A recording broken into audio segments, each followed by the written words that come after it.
To this now, the Trade, Industry and Competition Minister Park Stau confirms that he has reached a deal with Ithuba Holdings on the temporary license agreement for the next 12 months.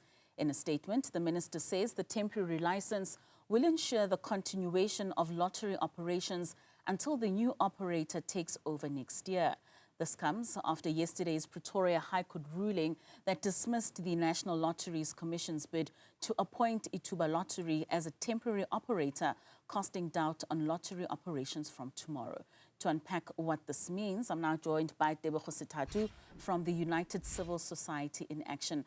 Tebogo, thank you so much for your time and for joining us this evening. So despite the Pretoria High Court ruling, the minister has allowed for Ithuba Holdings to then sign a temporary license agreement for the next 12 months, which begins tomorrow after that D-Day in which we thought that we won't have any lottery services. What's your society's reaction to this? Thank you very much, Katlaho. We're baffled, perplexed, and astounded. I don't know what to say, because of the moment I saw that statement from the minister, it's like, but the court judgment is quite clear. It was quite clear. The first order was issued, and the NLC appealed on an urgent basis, and it was withheld. So how do you sign a contract on that basis? It doesn't make sense. And we've also noted that the commission is the one advising the minister, because the first thing that came through to our minds was, who's actually advising the minister?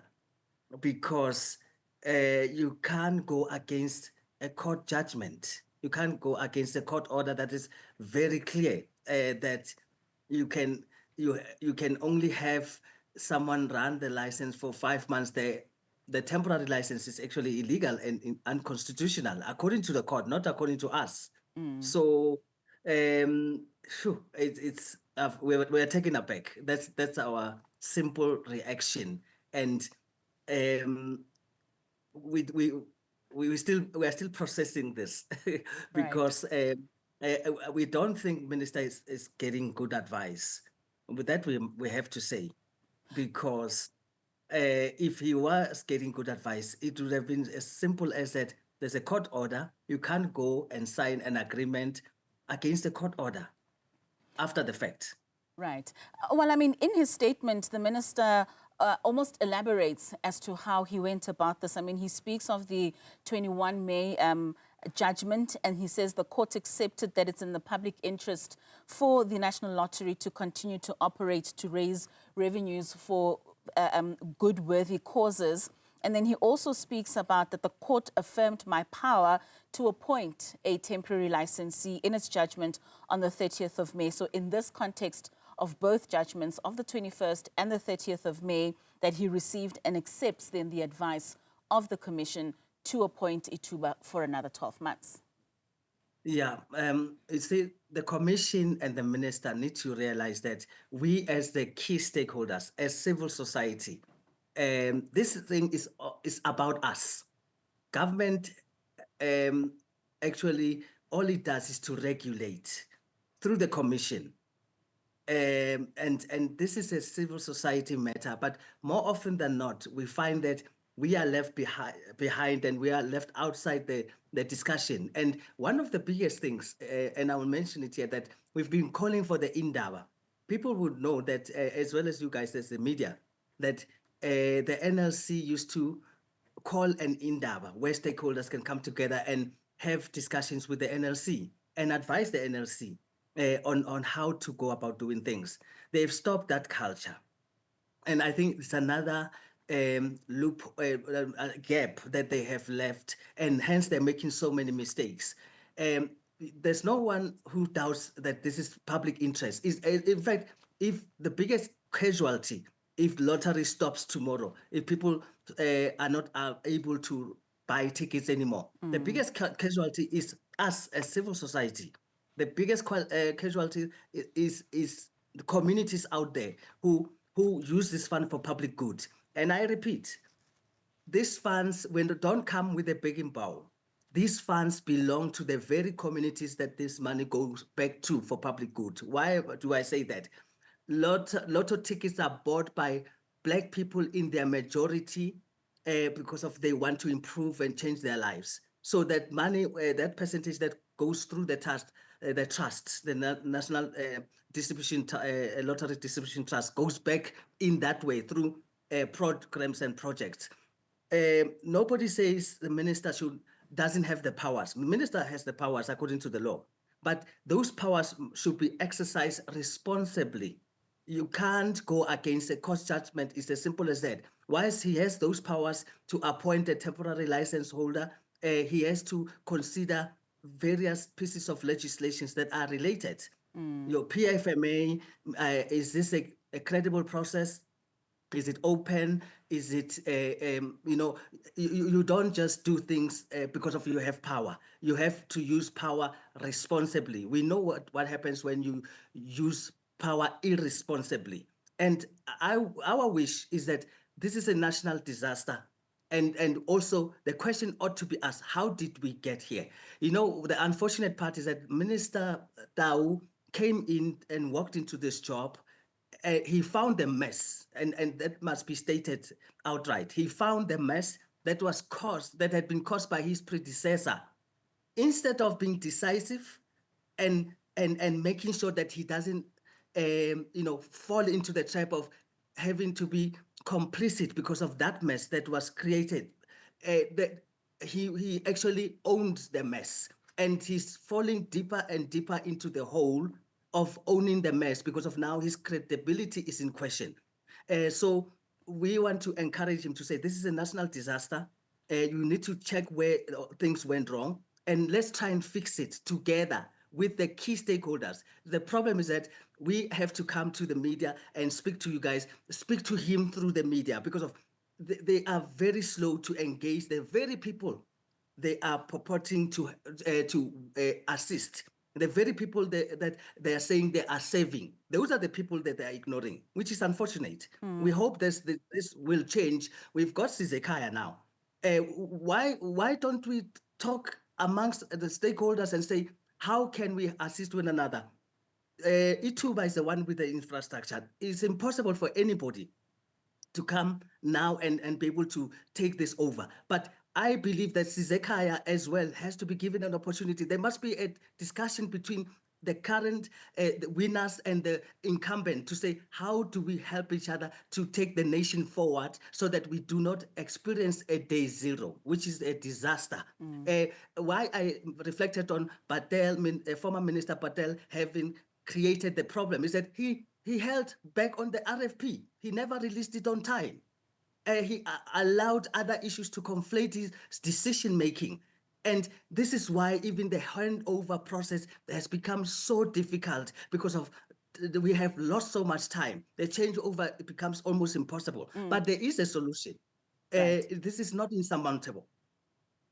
And I mean, speaking on that, because one of the main reasons is that within these months, next 5 to 9 months, the transition between Ithuba and Sizekaya needs to then take place. So is it not then befitting for this contract to continue with Ithuba for the time being for that transition and handover to take place? It would be illegal for that to happen. Remember, Ithuba ran for 8 full years. And then because of the delay caused by the previous minister, by the predecessor, then Ithuba was given another 2 years in accordance with the law. And then they are actually the longest running of this contract. So now they have been running it since. So the only way is that it cannot be an extension. It has to be a new deal. And then that new deal was refuted by the court twice, and the second time with costs. Where is the money going to come of the costs when we are facing a day zero? And so where is it going to come from? From the same pot that's supposed to go for public good. So we have to act responsibly. So I believe there's a solution. Right. Only if the key parties can get together and put the nation first, not their own interest.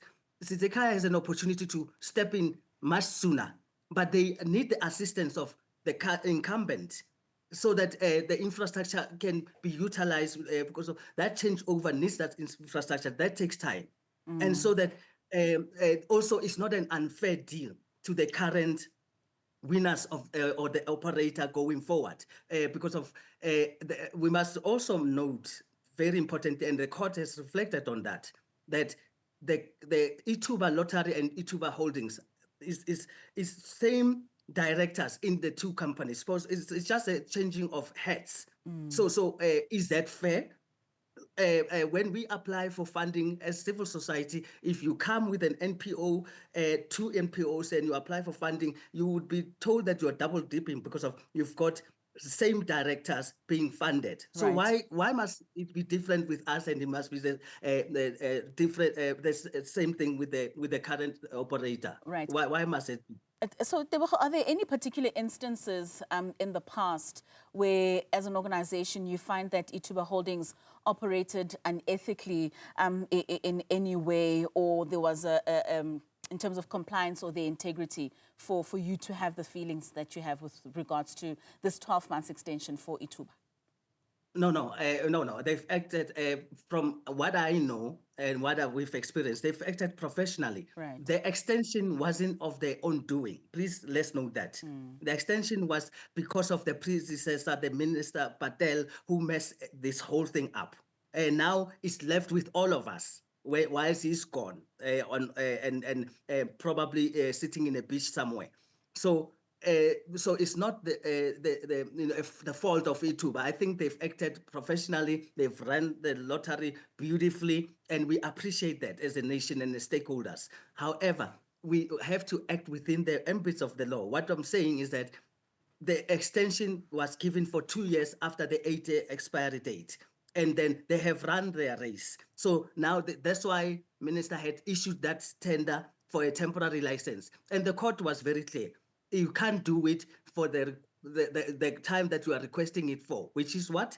Which is for 12 months. You can only do it for 5 months. And Zekhaya also declared that, according to the media reports, I'm yet to speak to them. They said they needed 9 months. In fact, according to the chairperson of the board, Mr. Pichana. However, traditionally, the new operator has been able to take over within a period of 6 months. And I think Zekhaya is capable. I think they're professional. That's why they've won this one. And I think they just need to come to the fore and assist, because of they deserve it. So they need to start as soon as possible, because of we also don't want to lose the market. There's a lot of illegal lotteries that are happening in the country and around the country.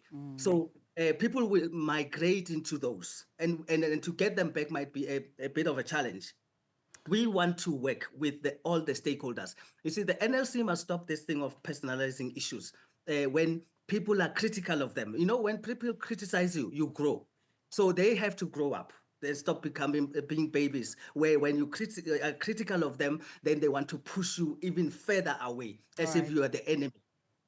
Thank you so much for your time and for your reflections this evening. It certainly is going to be quite interesting to see how the next 12 months are going to play out, and if we'll see any more litigation with regards to this issue, and Ithuba Holdings having to be the lottery license holder for the next 12 months. Thank you so much for your time.